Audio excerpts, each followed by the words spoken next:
¿Qué tal? ¿Cómo están, mis estimados alumnos de la licenciatura en español de la ENESMAPO?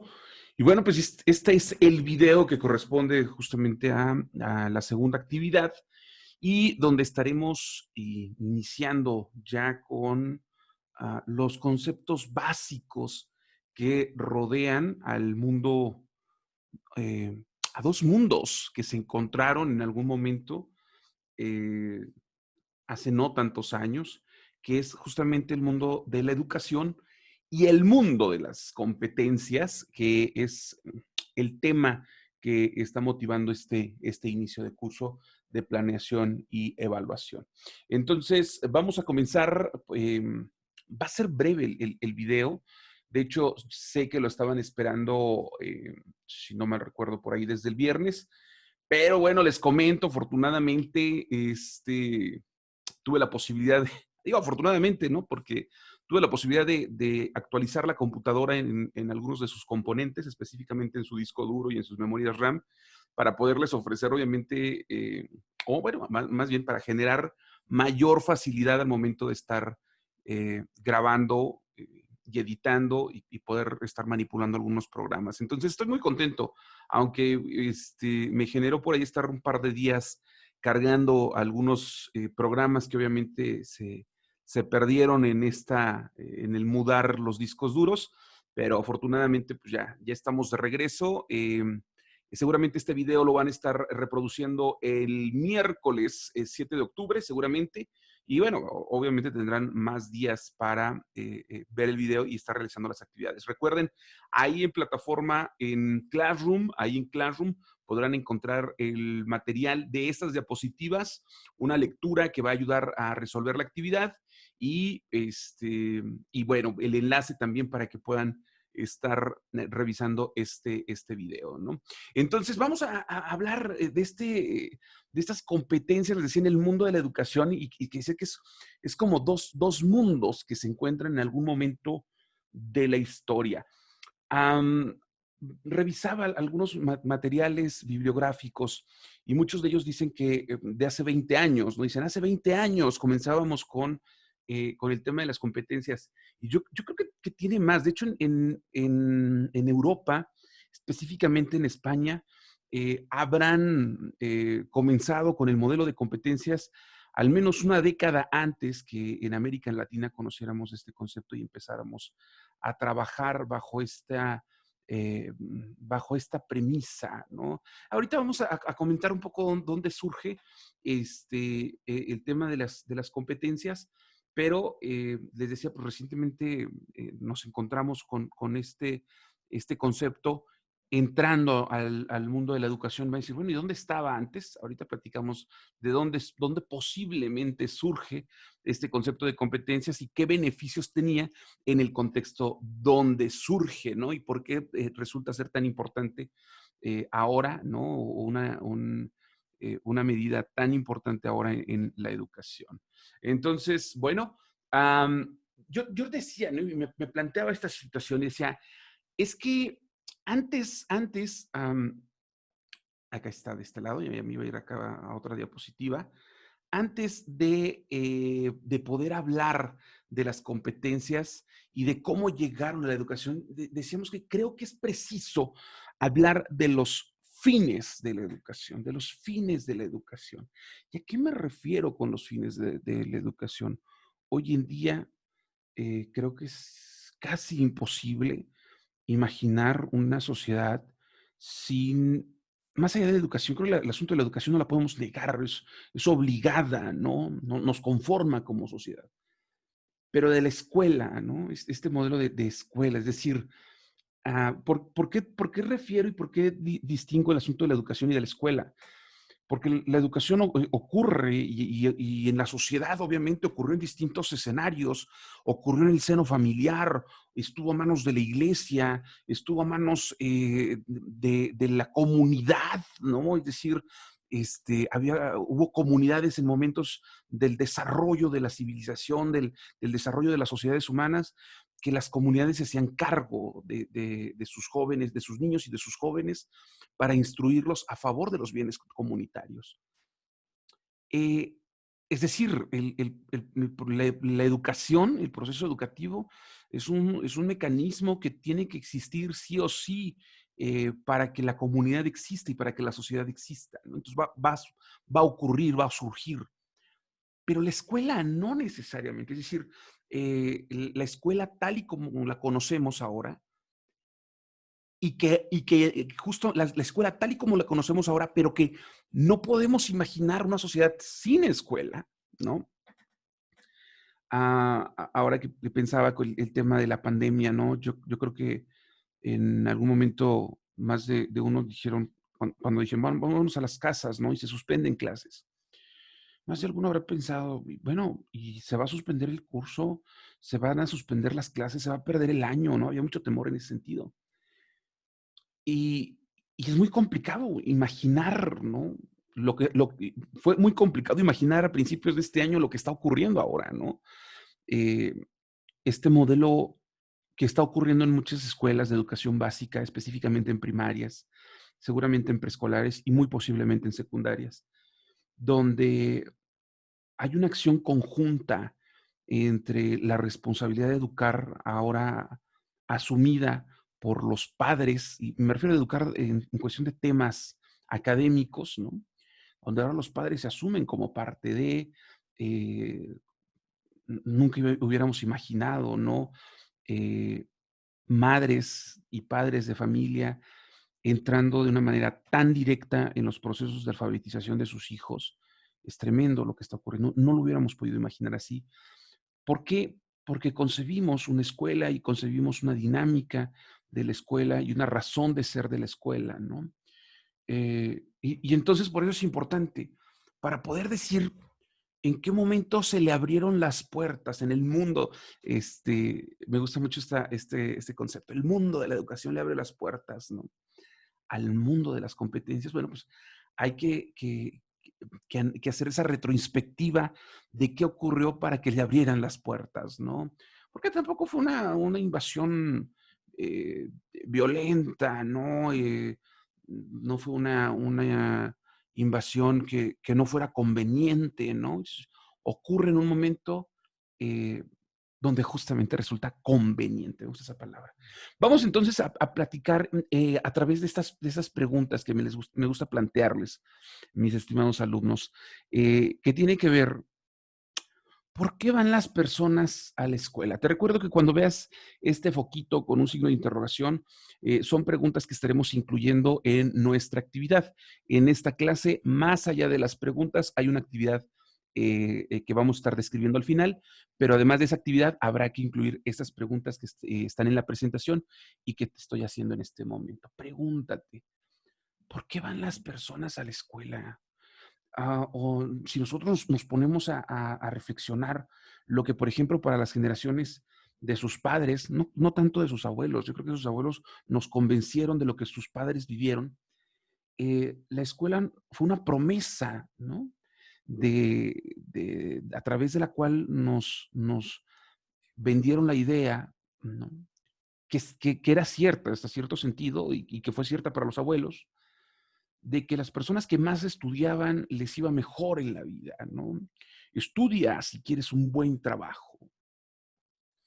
En este sentido, ¿no? El tema de las personas yendo a la escuela era una manera de garantizarse mejorar, aumentar su calidad de vida. Hoy en nuestros tiempos hay un asunto am, de una desilusión de esa promesa. Hoy en esta promesa hay gente eh, historias exitosas, ¿no? Del creador de Facebook, del creador de Mac, no sé cuántos otros multimillonarios que abandonaron la universidad porque la universidad estaba atando sus mentes creativas, bueno, esos casos extraordinarios, ¿no? Pero ¿y esa promesa qué tanto es posible cumplirla? Pregúntate, ¿no? Contesta y agrega obviamente tu respuesta a la actividad final. ¿Por qué van las personas a la escuela? Alguien seguramente, y creo que si tu respuesta a esta pregunta en este momento es, para adquirir conocimientos, volvería a preguntarte, ¿no? Si es el único espacio donde puedes adquirir conocimientos, ¿no? Sabemos que no. Habrá que analizar más profundamente esta pregunta. ¿Por qué es necesario cursar la educación secundaria?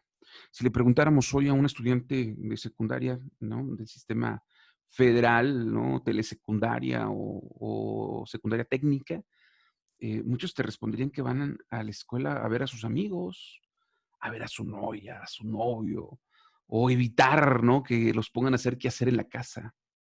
Pero ¿por qué es tan necesario? ¿Por qué estamos tan preocupados para que nuestros jóvenes asistan a la secundaria? Segunda pregunta, ¿por qué es necesario cursar la educación secundaria? Y esta pregunta es importantísima y esta sí me gustaría que pudiera detonar en ti poder explorar un poco los propósitos a través de los distintos textos que nos ofrece, obviamente, la Secretaría de Educación Pública. Me gustaría que te dieras la tarea de localizar, eh, a diferencia de las dos preguntas que tienen que ver un poco con lo que imaginas, con lo que crees, con lo que supones. Esta tercera pregunta me gustaría que la contestaras a través de lo que dice la versión oficial, ¿no? ¿Cuál es el propósito de la escuela secundaria? ¿No? Por eso la marqué en amarillo. Me gustaría que encontraras la versión oficial, ¿no? ¿Cuál es el propósito de la escuela secundaria? Vamos a revisar a continuación un pequeño video que es un recorte de un documental que se llama La educación prohibida.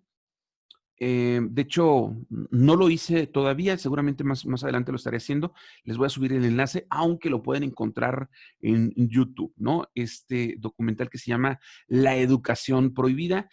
Corto un pedacito de este video y se los presento a continuación. Ojalá les guste. Y prestemos atención, recuerden que estamos hablando del fin de la educación. ¿Cuál es la finalidad? ¿Cuál es el propósito? ¿Cuál es el papel de la educación?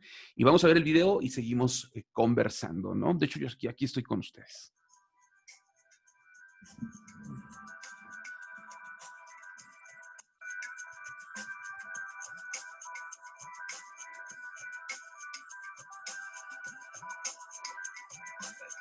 Fíjense aquí, dice por acá, nuestro problema para la comprensión de la escolarización obligatoria tiene su origen en un hecho inoportuno.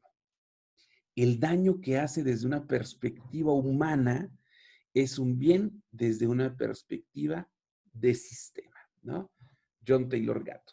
Vamos a verlo y, bueno, me pregunté si las letras eran de suficiente tamaño para que los vieran, por eso me atreví a pausarlo y darle lectura. Continuamos. Esto casi no se sabe, ¿ah? Pero la educación pública, gratuita y obligatoria fue inventada en algún momento de la historia. Antes no existía. La educación en la antigüedad distaba mucho de lo que hoy entendemos por educación. En Atenas clásica, por ejemplo, no había escuelas. Las primeras academias de Platón eran espacios de reflexión, conversación y experimentación libre. La instrucción obligatoria era cosa de esclavos. Por otro lado, la educación en Esparta era más parecida a una instrucción militar. El Estado se deshacía de quienes no alcanzaban los niveles esperados. Había clases obligatorias, fuertes castigos y modelamiento de la conducta a través del dolor y el sufrimiento. Antiguamente la educación estaba en manos de la Iglesia Católica, por lo menos en el mundo cristiano occidental. Y fue recién en el siglo XVIII, en una época de la historia que se llama despotismo ilustrado, seguramente lo escucharon en el colegio, en donde se creó el concepto de educación pública, gratuita y obligatoria. La escuela como la conocemos nace a fines del siglo XVIII y principios del siglo XIX en Prusia. Con el fin de evitar las revoluciones que sucedían en Francia, los monarcas incluyeron algunos principios de la Ilustración para satisfacer al pueblo, pero manteniendo el régimen absolutista. La escuela prusiana se basaba en una fuerte división de clases y castas. Su estructura, heredera del modelo espartano, fomentaba la disciplina, la obediencia y el régimen autoritario. ¿Qué buscaban estos déspotas ilustrados? Un pueblo dócil, obediente y que se pudiera preparar para las guerras que hubieron en esa época entre todas las naciones que estaban naciendo. Por ejemplo, Catalina la Grande de Rusia llamó a los enciclopedistas franceses a preparar esto mismo. Diderot, uno de los más famosos, estuvo allí para armar este paquete, ¿sí?, formador, no de ciudadanos, sino que de obedientes súbditos de estos estados.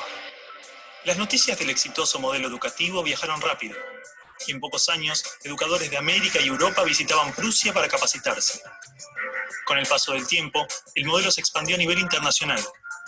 Muchos países importaron la escuela moderna con el discurso del acceso a la educación para todos, elevando la bandera de la igualdad, cuando justamente la esencia misma del sistema provenía del despotismo, buscando perpetuar los modelos elitistas y la división de clases. Ese es el origen de la educación pública. Fíjense ustedes que Napoleón, un poco posterior, y enemigo jurado de todos estos déspotas, hizo lo mismo. Él lo decía con todas sus letras.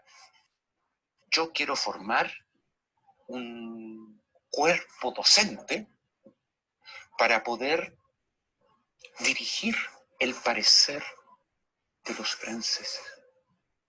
¿Se entiende? Él lo tiene claro. Y eso opera, se sepa o no se sepa, hasta el día de hoy. La escuela nace en un mundo positivista regido por una economía industrial. Por lo tanto, busca obtener los mayores resultados observables con el menor esfuerzo e inversión posible, aplicando fórmulas científicas y leyes generales. La escuela era la respuesta ideal a la necesidad de trabajadores, y los mismos empresarios industriales del siglo XIX fueron quienes financiaron la escolarización obligatoria a través de sus fundaciones. ¿Dónde coloco los hijos de estas personas para que puedan trabajar? ¿Cómo educamos en que aprendan a leer? ¿Cómo creamos obreros inteligentes? La educación sigue siendo lo mismo, una herramienta para formar trabajadores útil al sistema y una herramienta útil para que la cultura permanezca siempre igual y siempre se repita, lo cual es conservar la estructura actual de la sociedad.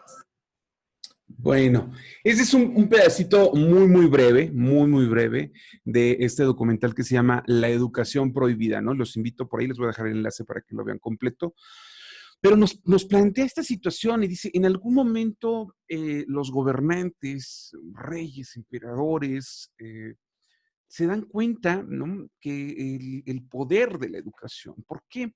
Porque la educación obviamente va a establecer las condiciones para que la estructura social, ¿no?, que yo deseo se permanezca. Es decir, si deseo personas obedientes, la educación me da la posibilidad de generar esos ciudadanos obedientes a mi reinado, a mi estado, ¿no? Si quiero personas, ¿no? Dice en este momento, surge la necesidad a través del progreso, de la industrialización, de tener obreros calificados, competentes, dice por ahí inteligentes, dice uno de los profesores entrevistados en este documental.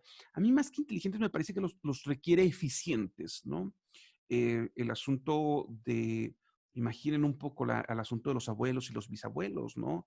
Que se les enseñaba para no discutir las decisiones, para pensar en el bien común, ¿no? Más allá de sus propios deseos. Entonces, por eso, obviamente, había este tipo de educación tan rígida, ¿no? Donde la disciplina era un tema fundamental y columna vertebral del tema de la educación. Es decir, no importaba tu nivel de inteligencia, tu nivel de desempeño, tu velocidad para resolver problemas. Lo importante era la disciplina, que te mantuvieras callado, sentado cuando se te indicaba. ¿Por qué? Porque el mundo en ese momento necesitaba ese tipo de ciudadanos, ¿no? Vamos a plantearnos entonces ahora, y esto va a ser importante porque es justamente ahí donde va a entrar el tema de las competencias. Si nosotros pensáramos un poco, recuerden, esta pregunta va para la actividad de esta clase. Las competencias surgen, ¿no? Las competencias surgen en el mundo laboral, ¿no? ¿A qué me refiero? Obviamente el mundo laboral, aumentan, las industrias aumentan sus dimensiones, aumentan las tareas, aumenta el nivel de calidad en sus procesos, entonces requieren de personas más eficientes. Necesitaba, decía, y eso ha sido un común en la curva de ascenso de la industrialización en el mundo, ¿no? Necesitábamos mejores resultados con una menor inversión de tiempo, dinero y sobre todo de personal. Y entra un tema importante que tiene que ver con la capacitación, ¿no? Es decir, generar condiciones para que los obreros dieran buenos resultados. Ahí se va a encontrar, ¿no? Ahí va a encontrar la puerta, perdón, ahí va a encontrar el ascenso, el tema de las competencias. Y cuando la educación, ¿no? Voltea a ver lo que estaba ocurriendo, eh, le empieza a dar la bienvenida. Pero ¿qué tenía que estar pasando? ¿O qué ocurría? Decíamos, ¿no? De repente en Europa había guerras, entonces los gobernantes necesitaban súbditos fieles que las defendieran, pero también había revoluciones, es decir, conflictos internos que buscaban derrocar los sistemas y los gobiernos existentes. ¿Qué necesitaban los líderes de esos gobiernos? Que las personas fueran súbditos leales a la patria, ¿no? Que ellos representaban. Entonces, a través de estos modelos de obediencia, de subordinación, ¿no? Estos gobernantes buscan garantizar su permanencia en el poder. Hago esta pregunta: ¿cómo describirías los tiempos actuales? Si decíamos que ese era el escenario, y ese tipo de educación era ideal para esos escenarios, habría que preguntarnos cuáles son los escenarios en los que estamos parados hoy en día, ustedes, futuros docentes o docentes en formación, su servidor, ¿no? Formador de formadores. ¿Dónde estamos parados? ¿Cómo describirías los tiempos actuales en cuestión de seguridad, de salud, de economía, ¿no? Obviamente no necesitas ser experto para escuchar, obviamente, las noticias, leer las páginas de noticieros, ¿no? De estos periódicos digitales que están en las redes sociales. Basta con sentarnos y dar una pequeña escarbada a lo que Twitter, o estas páginas en Facebook o en otros, en Instagram nos ofrecen para tratar de designar, ¿no? ¿Cuál es el contexto en el que estamos creciendo y en el que estamos desarrollándonos, en el que estamos viviendo, sobreviviendo, ¿no? Y en el cual nos estamos, en este caso, se están formando, ¿no? Si la educación responde a la exigencia, ¿no?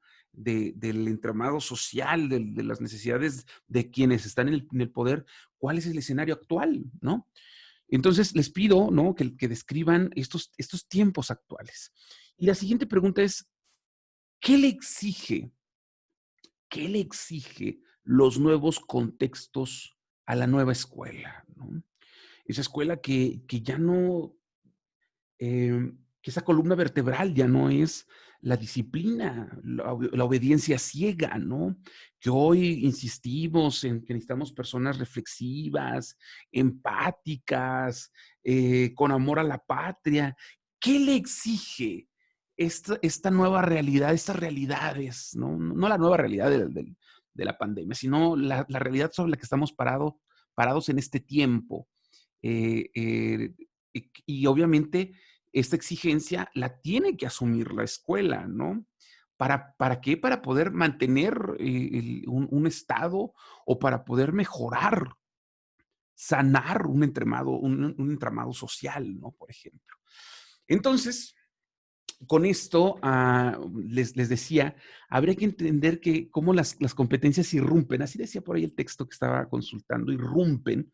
Yo decía que, bueno, más bien fueron invitadas en el mundo de la educación, entendiendo que provienen de otro mundo, de otro universo, son otro mundo que viene de otro universo, que es el universo laboral, que tradicionalmente pues estaba distanciado de la academia, ¿no? Es decir, suponíamos que los niños, adolescentes, después de salir de la educación, de pasar por un proceso formativo, pues entraban al mundo laboral listos, ¿no? Para obedecer, seguir indicaciones, tener un buen desempeño. Pero resulta que viene este aumento, esta curva de demanda de calidad en los procesos industriales con baja inversión, ¿no? En cuestión de costos, en cuestión de costos humanos, ¿no? Materiales y sobre todo de capacitación. La capacitación cuesta.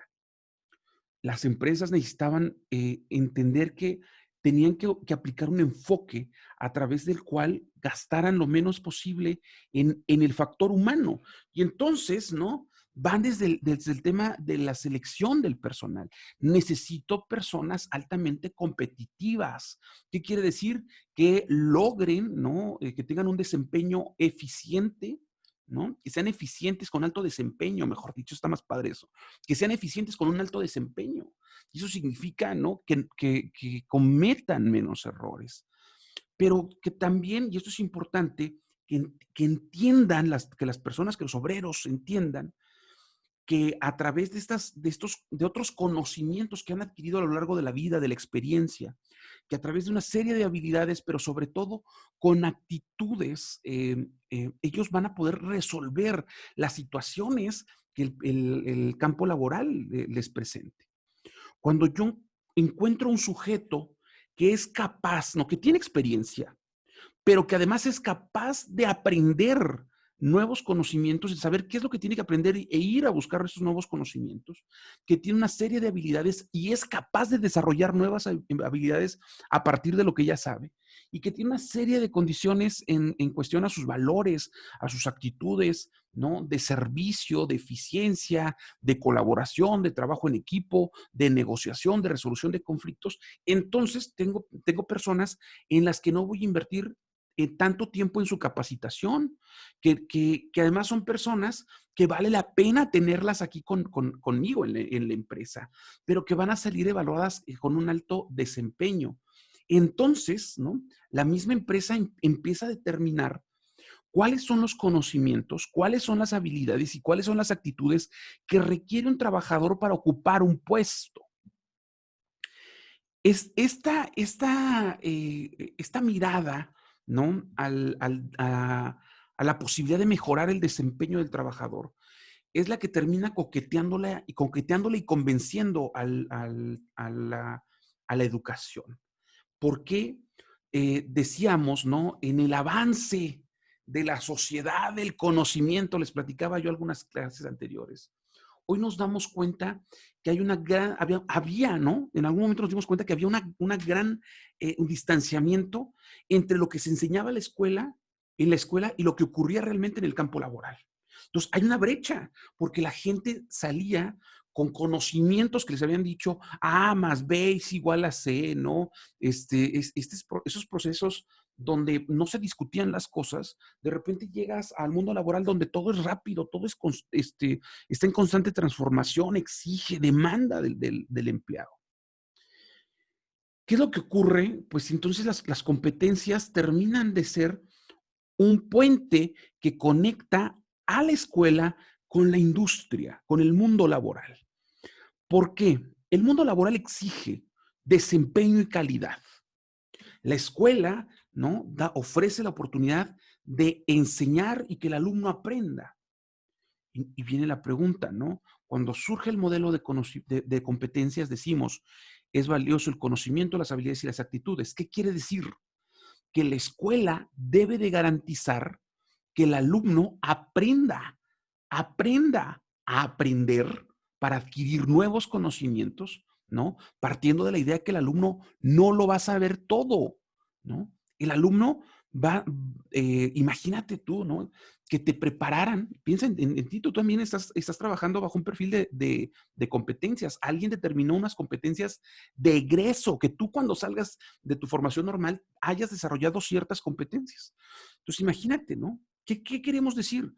Imagínate que te preparáramos para todos los problemas a los que te podrías enfrentar, a todas las exigencias que te podrías enfrentar siendo docente. ¿Cuántos alumnos van a atravesar tus aulas a lo largo de tu vida profesional?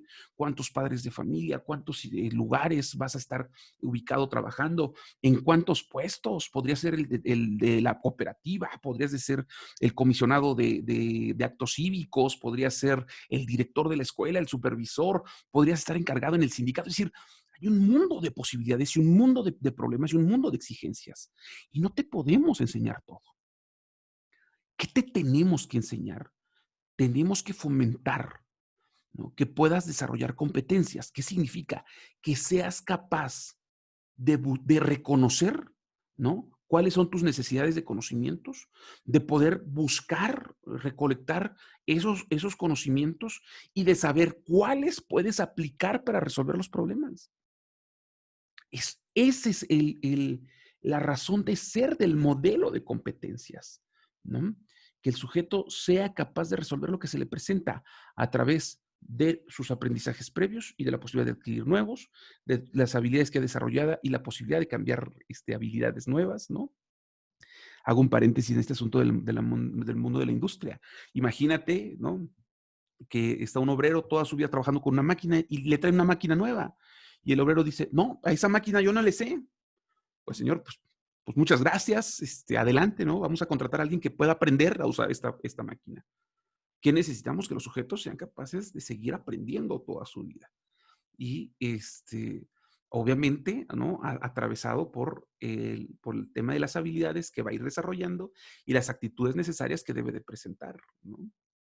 Ese último es importantísimo para la industria, el tema de la actitud, pensando en el ambiente laboral, ¿no? Obviamente. Bueno, entonces vamos a compartir, muchachos, esta definición que nos hace María Antonia Gallard y Claudia Jacinto. Ubica las competencias como un tema clave en la articulación educación-trabajo, que era lo que estábamos comentando. Las competencias, esta es una definición que dan ellas, la competencia es inseparable de la acción, pero exige conocimiento. La competencia, cuando hablamos de competencia estamos hablando de actuar, de hacer, ¿no? El alumno debe de ser capaz de resolver los problemas, el alumno debe ser capaz de planear una sesión, ¿no? Debe ser capaz de planear. ¿Qué me exige? Que yo tenga que saber qué es una planeación, cómo se planea, qué es un enfoque, ¿no? Y en ese sentido, ese conocimiento me permite actuar, ¿sale? Exige la aplicación de conocimientos en circunstancias críticas. Ahí se me escapó una T de más, circunstancias críticas. Bueno, ¿a qué nos referimos, no? Usualmente, ¿no?, hay problemas, hay situaciones extraordinarias que demandan de nosotros el poner en marcha este tema de conocimientos, habilidades y actitudes, ¿no? Son circunstancias críticas. Las competencias articulan saberes de distintos orígenes, ¿no? Por eso les decía, es importantísimo poder distanciar, incluso, no distanciar, bueno, separar por un momento lo que es la educación y lo que es la escuela, porque constantemente estamos en procesos educativos, ¿no? Entonces podríamos generar conocimientos fuera de las aulas que podrían ser útiles para resolver estas circunstancias críticas que se nos presentan. Se construyen en la práctica social, las competencias se construyen en la práctica social, ¿no? ¿Qué quiere decir? A través de la experiencia, a través de compartir, a través de dialogar, a través de observar, de modelar incluso, ¿no? Y obviamente es a través de procesos dialógicos, ¿no? Que es esta parte de cuestionar lo que se está realizando y de evaluar la eficiencia también de lo realizado. Son flexibles, más que productos terminados. Quizás sean cartas de navegación o procesos de habilitación. Bueno, esa es una definición que nos ofrece María Antonia Gallard y Claudia Jacinto. Ahora sí, muchachos, ¿cuál es la actividad del tema del día de hoy? Yo les compartí apenas una definición de estas dos autoras. Dentro del Classroom vas a encontrar un documento en PDF que se llama Planeación y Evaluación de Competencias, capítulo 1. De hecho, se llama Plan IEF, capítulo 1. Así se llama el PDF. Ahí ese material es una ayuda, aunque seguramente vas a tener que buscar en otras fuentes. En ese documento, ¿no?, y otras fuentes, ubica 10 Van a decir que son muchísimas, pero créanme que no. Cuando encuentren los materiales se van a dar cuenta que no son muchas. 10 definiciones del concepto de competencias. 10 definiciones. Organiza las 10 definiciones en un documento de Word. Además del concepto y su definición, indica quién es el autor de esa definición de competencias, en qué medio difundió, ¿no? En qué medio difundió esta definición, en su libro fulano de tal, en la revista fulana de tal, en el artículo fulano de tal, en su página fulano de tal. Ahí difundió este concepto de competencia. ¿Quién es el autor y en qué medio difundió el concepto de competencia? Y bueno, además de estas 10 definiciones, les pido que incluyan, por favor, las preguntas de esta presentación. Estas preguntas que están acompañadas por este foquito. Bueno, les dije por ahí que ya les dejé fecha en Classroom de cuando hacemos una pequeña sesión en Zoom para comentar, resolver dudas acerca de la actividad y pues estoy a sus órdenes a través de los medios que ya hemos platicado para aclarar cualquier situación. Que tengan una excelente semana. Disculpen la tardanza para subir el video, pero ya está funcionando esto muy bien. Entonces vamos a estar ya como habíamos prometido por ahí cada viernes con los materiales, ¿vale? Entonces, que tengan bonita noche. Yo ahorita ya es de noche, pero que tengan bonita noche, bonito día, bonita tarde. Cuídense mucho. Nos vemos. Su servidor, Fernando Mendoza, se despide. No olviden suscribirse y activar la campanita para que sepan cuando estoy subiendo videos, muchachones. No se crean, ahí está el enlace en Classroom, ¿vale? Buenas noches, bye bye.